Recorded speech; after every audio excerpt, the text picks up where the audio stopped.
బీఆర్ఎస్కి ప్రధానంగా నిరుద్యోగుల సమస్య ఒకటి ఉండేది. సో ఉద్యోగాలు ఫిల్ చేయలేదు అని చెప్పి ఉద్యోగాల సమస్య ఉండేది. కానీ కాంగ్రెస్ మేము వచ్చిన ఏడాదిలోనే 2 లక్షల ఉద్యోగాలు ఇస్తామని చెప్పి 70 రోజులలోనే 25,000 ఉద్యోగాలు ఇచ్చి చూపించినామని చెప్తుంది. మరి బీఆర్ఎస్కి ఎందుకు చేత కాలేదు? ఇప్పుడు ఉద్యోగాలు, ఇన్వెస్ట్మెంట్లు, పెట్టుబడులు తీసుకొచ్చినామని చెప్తుంది. కాంగ్రెస్ పార్టీ కానీ ఈ ముఖ్యమంత్రి రేవంత్ రెడ్డి గారు కానీ ప్రచారం ఎక్కువ చేసుకురు, పని తక్కువ చేసారు. అసలు ఏం చేయలేదు పని. ఎందుకో కూడా మీకు చెప్తాను. వారు డిసెంబర్ 7 నాడు ముఖ్యమంత్రిగా ఓతు తీసుకున్నారు. జనవరి అంటే కరెక్ట్ 1 మంత్కి దావోస్ పర్యటనకు పోతున్నా అని చెప్పేసి అక్కడ పోయి అక్కడ న్యూక్లియర్ చైన్ రియాక్షన్ అది ఇది మాట్లాడిండు. కొద్దిగా ప్రజలు కొద్దిగా నవ్వుకున్నారు. అరే ఈయన పోయి ఏంది ఏం మాట్లాడినాను. బీఆర్ఎస్ చేత కాలేదు. ఎంటర్టైన్మెంట్ కాంగ్రెస్ ఇస్తే మీరు ఎందుకు దాన్ని? మన పబ్లిక్ ఎంటర్టైన్ అయినారు కదా. ఆయన దావోస్లో పోయి మాట్లాడింది, ప్రజలు చూసుకున్నారు, ఇక్కడ నవ్వుకున్నారు. అది పెద్ద చర్చ జరిగింది. అది అన్ని వర్గాల్లో చర్చ జరిగింది. సరే అది పక్కన పెడదాం. సర్కాజం విషయం ఏంది? కాంగ్రెస్ పార్టీ ఏం ప్రచారం చేసుకున్నది? చాలా సక్సెస్ఫుల్ ట్రిప్పు.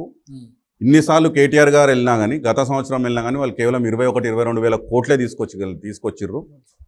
మేము నెల రోజుల్లోనే ముఖ్యమంత్రి గారు వెళ్ళేసి 40,000 కోట్లు తీసుకొచ్చిరని ఒక ప్రచారం చేసుకున్నారు. వాళ్ళకు అనుకూలంగా ఉన్నటువంటి సిటీ పేపర్స్ కానివ్వండి, తెలుగు పేపర్స్ కానివ్వండి, ఎల్లో మీడియా కానివ్వండి, పతాక శీర్షికల్లో తాటిక అక్షరాలు పెట్టి బ్యానర్ ఐటమ్స్ పెట్టి పబ్లిష్ చేసి. వాస్తవం ఏంది ప్రజలకు తెలియవలసింది చెప్పనా మీకు? దావోస్లో ఏదైతే 40,000 కోట్లు వాళ్ళు తెచ్చినామని చెప్తున్నారో అందులో 12,400 కోట్లు అదానీతో పోయి ఎంఓయూ చేసుకున్నాడు మన ముఖ్యమంత్రి. ఏ సమయంలో? రాహుల్ గాంధీ గారు అదే రోజు నాగాల్యాండ్లో భారత్ జోడో న్యాయ యాత్ర అని చెప్పి ఆయన నడుచుకుంటా పోకుండా మధ్యలాగి పబ్లిక్ స్పీచ్లో ఏం చెప్పినారు? ఇండియా భారతదేశాన్ని నాశనం చేసింది 2 ఇంజన్లు, డబుల్ ఇంజన్, ఏక్ ఇంజన్ ప్రధాని, దూసరా ఇంజన్ అదానీ అన్నాడు రాహుల్ గాంధీ గారు. అదే రోజు మన ముఖ్యమంత్రి పోయి అదానీతో అలైబలై చేసుకొని 12,400 కోట్ల నేను ఎంఓయూ చేసుకున్నా అని చెప్పి మాట్లాడాడు. ఆ 12,400 కోట్లు అంటే మన కేసీఆర్ గారు అదానీ గురించి తెలిసి ఇదే రేవంత్ రెడ్డి గారు కదండి ఎన్నికలకు ముందు విమర్శించింది. సామాన్య ప్రజల డబ్బు దాచుకున్నటువంటి ఎస్బీఐ లాంటి బ్యాంకులని, ఎల్ఐసి లాంటి బ్యాంకులని మోసం చేసి 13 లక్షల కోట్లు మోసం చేసినటువంటి వ్యక్తి అదానీ అని చెప్పి రేవంత్ రెడ్డి మాట్లాడిండు. ఏం కాదు కదా. మరి అట్లాంటిది ఏం మారింది? పోయి ఇమ్మీడియట్గా పోయి దావోస్లో పోయి 12,400 కోట్లు. తెలంగాణకి కేటీఆర్ గారో కేసీఆర్ గారో తెలియక కాదు ఆ పెట్టుబడి. అదానీ లాంటి వాళ్ళని ఎంకరేజ్ చేయొద్దు.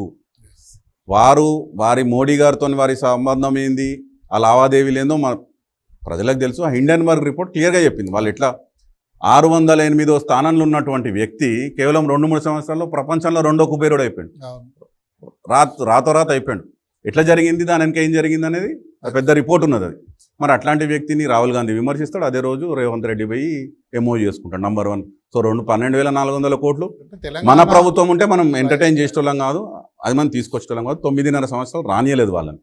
రెండవది జేఎస్డబ్ల్యూ స్టీల్ వాళ్ళు ఏం చెప్పారు దావాస్లో? మేము 9,000 కోట్లు పెట్టుబడి సాధించినామని చెప్పి ప్రచారం చేసుకుంది కాంగ్రెస్ పార్టీ. వాస్తవం ఏంది?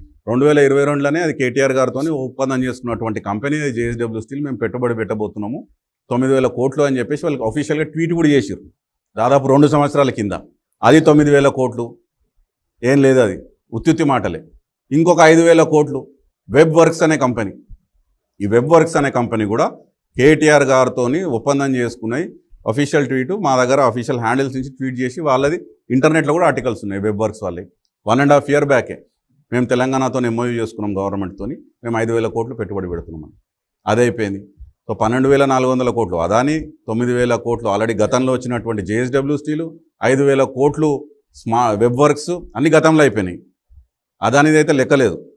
4వది గోధి ఇండియా అని ఇంకో కంపెనీని తీసుకొచ్చినాం అన్నాం. దాని గమ్మత్ అది. అదంటే 8,000 కోట్లు పెట్టుబడి పెడుతుంది తెలంగాణలో అని చెప్పి ఇక్కడ పెద్ద పెద్ద అడ్వర్టైజ్మెంట్లు. వాస్తవం ఏంది అని మేము కొద్దిగా ఆ కంపెనీ పరిస్థితి ఏంది, అసలు ఏంది ఇది గోధి ఇండియా అని చెప్పి చూస్తే ఆ కంపెనీ యొక్క ప్రాఫిట్ లాస్ 27 లక్షలు సంవత్సరానికి. దాని క్యాపిటల్ ఇన్వెస్ట్మెంటే 1.5 ఏదో ఉన్నది. ఆ కంపెనీ 8,000 కోట్లు పెట్టబోతుంది అని చెప్పేసి ఒక ప్రచారం. అంటే వీళ్ళు చెప్పిన 40,000 కోట్లలో దాదాపు 36-37 కోట్లు డొల్ల కంపెనీల పెట్టుబడులు పెడుతున్నాయి అని చెప్పి ప్రచారం చేసుకున్నారు. గతంలో వచ్చిన పెట్టుబడులు కేటీఆర్ గారు తీసుకొచ్చినటువంటి పెట్టుబడులు మళ్ళీ మేము చేస్తున్నామని అదే ప్రచారం చేసుకున్నారు. ఇంకొకటి అదానిది అటు రాహుల్ గాంధీ విమర్శిస్తాడు, వీటిని పోయి ఎంఓయూ చేసుకున్నాడు. కాబట్టి అక్కడ వాళ్ళు తీరా తెప్పి చూస్తే నాకు తెలిసి 2,000-3,000 కోట్ల కన్నా ఎక్కువ ఏం సాధించింది లేదు. మన కేటీఆర్ గారు ఉన్నప్పుడు 22-24 వేల కోట్లు ఓపెన్గా క్లియర్గా మనకు అంటే ప్రాసెస్ ఉంటుందండి. అది ఈయన ముఖ్యమంత్రి కానీ వాళ్ళు వచ్చే మెమోరీలు చేసుకోరు. వీళ్ళు సంప్రదిస్తారు, వాళ్ళకు మనకి ప్రభుత్వం తరఫున మనం ఏం వాళ్ళకి ఇన్సెంటివ్స్ ఇవ్వగలుగుతాము, వాళ్ళని ఎందుకు మనం అట్రాక్ట్ చేయగలుగుతాము, సిరీస్ ఆఫ్ డిస్కషన్స్ అయితే ఆ series of discussions end thing is ఈ మీటింగ్ MOU దావోస్లో చేసుకున్నాం. ఈయన 1 monthలో పోయి ముఖ్యమంత్రి అయ్యే 1 month అయింది, ఎప్పుడు మాట్లాడిండు, అఫీషియల్స్ ఎప్పుడు మీటింగ్ చేసుకున్నారు. కాబట్టి ఈ ప్రచారం ఏదైతే చేసిరో అది ప్రజలకి ఫస్ట్ ఆఫ్ ఆల్ దావోస్ అయినా పోవడం కొంచెం నవ్వులపాలైంది. న్యూక్లియర్ చైన్ రియాక్షన్ అన్నాడు, సంబంధం లేకుండా మాట్లాడాడు. టీ హబ్ ఇన్నోవేషన్ గురించి మాట్లాడమంటే ఏదో మాట్లాడి జనార్దన్ రెడ్డి 93 అన్నాడు, ఫౌండేషన్ స్టోన్ హైటెక్ సిటీ సంబంధం లేకుండా మాట్లాడిండు. ప్లస్ రెండవది ఏంటంటే ఇది వాస్తవం, నేను చెప్పిన కంపెనీలు వాటి పెట్టుబడులు వాళ్ళు తీసుకొచ్చినటువంటి ఇది ఏంది అంతా డొల్లా ఉత్తుత్తి. రెండోది మీరు ప్రభుత్వ ఉద్యోగాలు అన్నారు, ఈ పెట్టుబడులది అయిపోయింది. ప్రభుత్వ ఉద్యోగాలు మొదటి సంవత్సరంలో 2 లక్షల ఉద్యోగాలు భర్తీ చేస్తామని ఎన్నికలకు ముందు చెప్పి ఇప్పుడు కూడా చెప్తున్నారు. వాళ్ళు హాస్యాస్పదం ఏంటంటే ఈ విషయంలో వాళ్ళు అప్పుడు కూడా ఎన్నికలకు ముందు ఫుల్ పేపర్ యాడ్స్ ఇచ్చారు, జాబ్ క్యాలెండర్ ఇచ్చారు. జాబ్ క్యాలెండర్లో February 1st నాడు నోటిఫికేషన్ ఇస్తున్నాము, ప్రతి నెలకి ఎన్నికలు పరీక్షలు ఎప్పుడు పెడతాము, సెలక్షన్ ఎప్పుడు అవుతుంది అని చెప్పి పెద్ద ఫుల్ పేపర్ యాడ్లో క్యాలెండర్ పబ్లిష్ చేశారు. మరి February 1st ఎప్పుడో అయిపోయింది, అప్పుడేం రాలేదు నోటిఫికేషన్.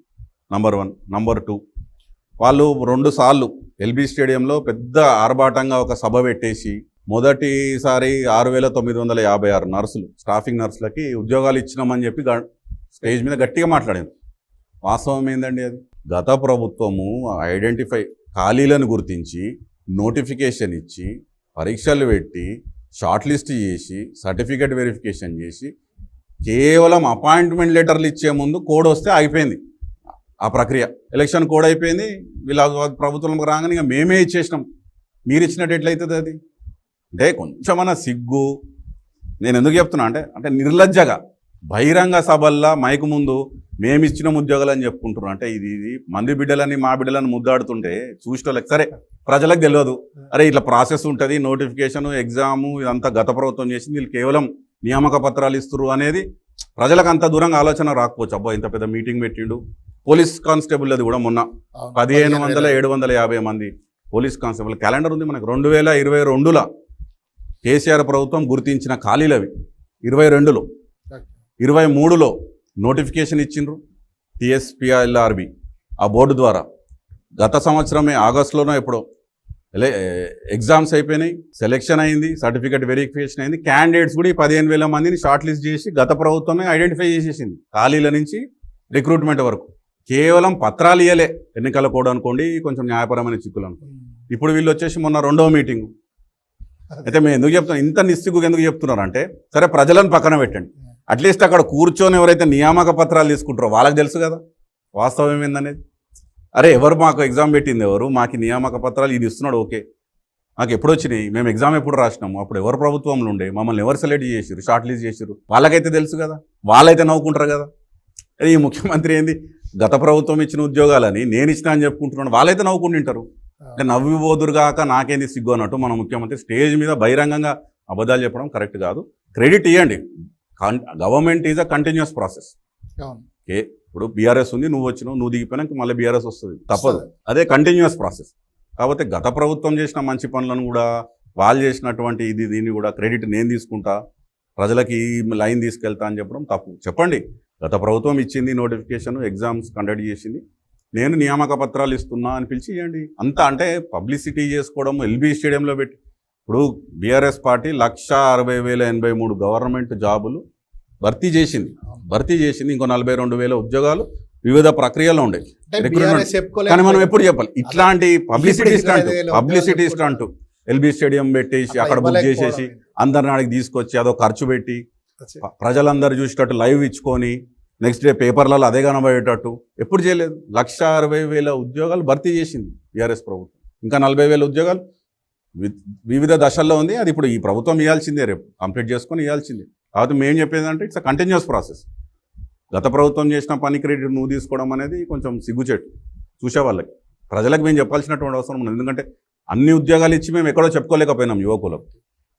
కాబట్టి వీళ్ళు ఇవన్నీ కూడా మేము ఇచ్చినాం అని చెప్తున్నారు కాబట్టి చెప్పాల్సి వస్తుంది. ఇంకొకటి నిన్న ఫస్ట్ నోటిఫికేషన్ ఈ ప్రభుత్వం వచ్చినాక నిన్న వచ్చింది గ్రూప్ 1కి 563 అని. అందులో వాస్తవం ఏంది, 563లో 503 గత ప్రభుత్వం ఇచ్చింది ఖాళీలు.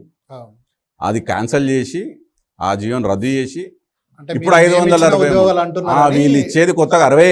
అంటే వీళ్ళు ఈ రోజుకి అందుకని మనం మొత్తం మాట్లాడుకుంటున్నప్పుడు 80 రోజులలో వీళ్ళు కొత్తగా ఐడెంటిఫై చేసి నోటిఫికేషన్ ఇచ్చింది ఈ రోజు వరకు కేవలం 60 ఉద్యోగాలే.